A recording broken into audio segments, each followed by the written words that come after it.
आदरणीय प्रधानमंत्री जी, आपको नमस्कार, सादर प्रणाम।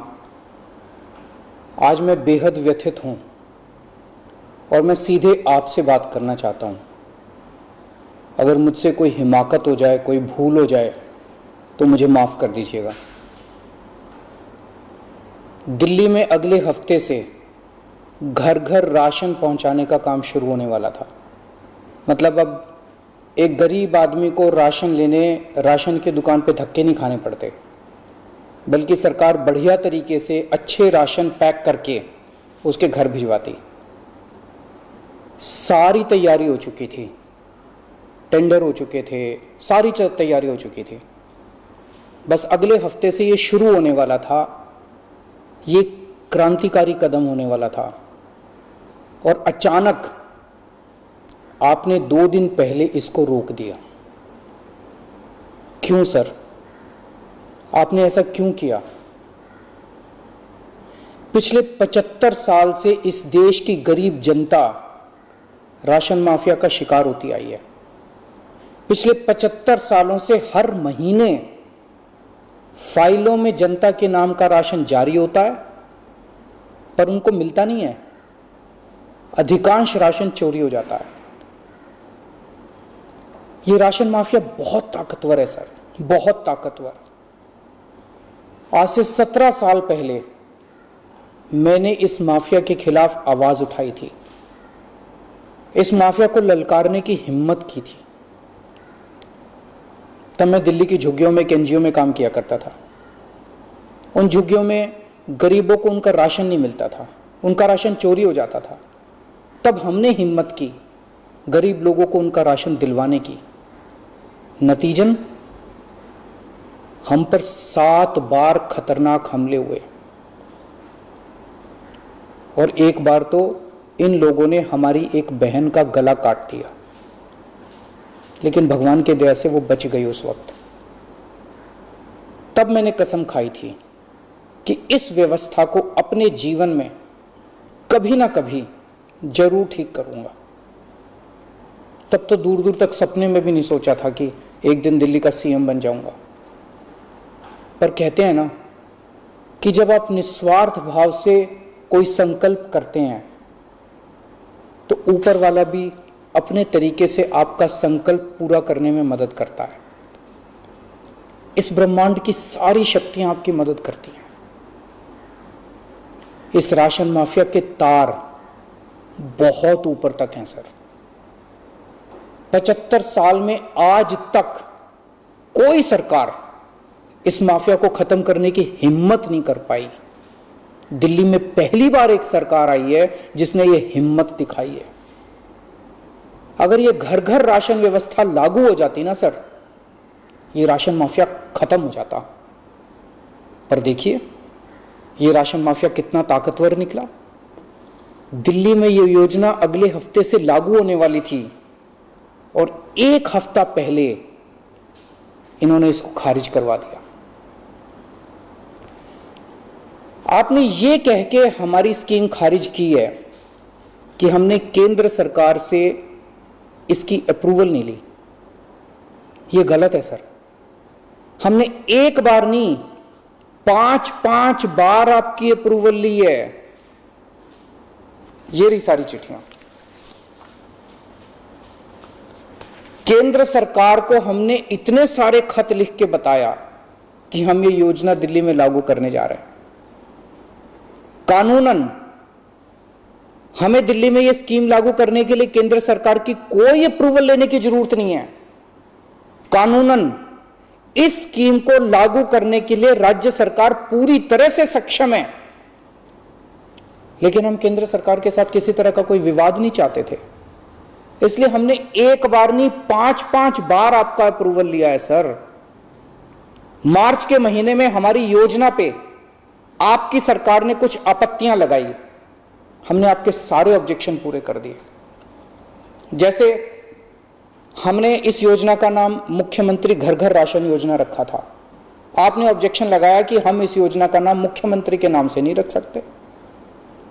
हमारा मकसद अपना नाम चमकाने का नहीं था, हमारा एक ही मकसद था किसी भी तरह से ये स्कीम लागू हो और गरीबों को उनका राशन मिलने लगे। हमने आपकी बात मान ली, हमने स्कीम से नाम ही हटा दिया, और भी आपने जितने ऑब्जेक्शंस किए हमने सारे मान लिए। इस सब के बावजूद भी आप कहते हो हमने आपकी अप्रूवल नहीं ली।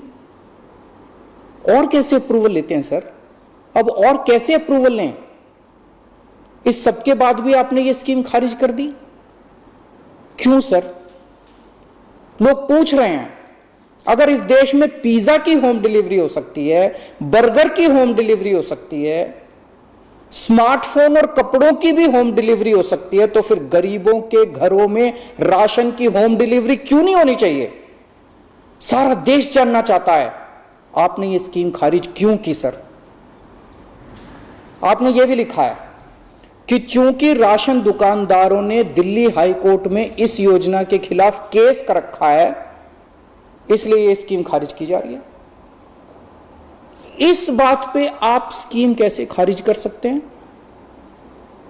ये राशन दुकानदार इस योजना के खिलाफ हाई कोर्ट से स्टे लेने गए थे, हाई कोर्ट ने इन्हें स्टे देने से मना कर दिया। जब हाई कोर्ट ने इन्हें स्टे नहीं दिया तो आपने इस स्कीम पे स्टे कैसे लगा दिया? आपको इन राशन वालों से इतनी हमदर्दी क्यों है? अगर आप राशन माफिया के साथ खड़े होंगे सर, तो इस देश के गरीब लोगों के साथ कौन खड़ा होगा?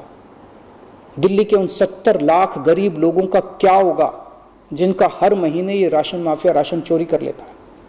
उन 20 लाख गरीब परिवारों की कौन सुनेगा? और एक बात, उस हाईकोर्ट के केस में केंद्र सरकार भी पार्टी है। कोर्ट में केंद्र सरकार ने अपना जवाब दाखिल किया है। क्या कहा है कोर्ट में केंद्र सरकार ने?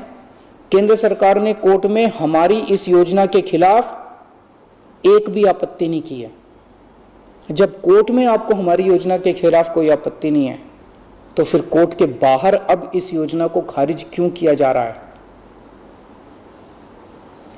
ये कोरोना का बहुत कठिन समय है। मैं कई ऐसे लोगों को जानता हूं जो कोरोना होने के डर से राशन लेने नहीं जाते। राशन दुकान पे भीड़ लगती है, लोगों को लगता है कि अगर वो राशन लेने गए तो उन्हें कोरोना हो जाएगा। ये सब गरीब लोग हैं सर। इनमें कई लोग कोरोना काल में अपनी नौकरी खो चुके हैं, उनके घर में अब खाने को नहीं है। अगर हम उन्हें इनके घर तक राशन पहुंचाना चाहते थे तो इसमें आपको क्यों आपत्ति है? कहा जा रहा है कि तीसरी लहर बच्चों पे भारी पड़ेगी। अगर उनके माता पिता को राशन दुकान पे भीड़ की वजह से कोरोना हो गया तो उनके बच्चे भी तो फिर कोरोना ग्रसित हो जाएंगे। मुझे तो लगता है सर कि कोरोना काल में केवल दिल्ली नहीं बल्कि पूरे देश में घर घर राशन योजना तक या घर घर तक राशन पहुंचाने की इस योजना को लागू कर देना चाहिए। ये दुकानें सुपर स्प्रेडर हैं। राशन की दुकानों पे लगने वाली भीड़ से बचा जा सकेगा। कितने ऐसे बुजुर्ग हैं सर जो राशन की दुकान से राशन लेने नहीं जा सकते? कितनी ऐसी गर्भवती महिलाएं हैं जो राशन की दुकान से राशन नहीं ला सकती? अगर हम उनके घर राशन पहुंचाना चाहते हैं तो इसमें क्या समस्या है? केंद्र सरकार के कुछ ऑफिसर कह रहे हैं कि इस स्कीम के खारिज होने का असली कारण यह है क्योंकि केंद्र सरकार का राशन है। यह योजना लागू करके दिल्ली सरकार को इसका श्रेय क्यों मिलना चाहिए? सर यकीन मानिए, यह काम मैं रत्ती भर भी क्रेडिट के लिए नहीं कर रहा। मेरा सिर्फ एक ही मकसद है, किसी भी तरह गरीबों को उनका पूरा राशन मिले। आप प्लीज मुझे यह लागू कर लेने दीजिए। सारा क्रेडिट आपका, सारा श्रेय आपका। मैं खुद सारी दुनिया से कहूंगा खड़ा होके कि ये योजना मोदी जी ने लागू की है। और फिर ये राशन ना आपका है ना मेरा है। ये राशन ना आम आदमी पार्टी का है ना भाजपा का है। ये राशन तो इस देश के लोगों का है और इस राशन की चोरी रोकने की जिम्मेदारी हम दोनों की है।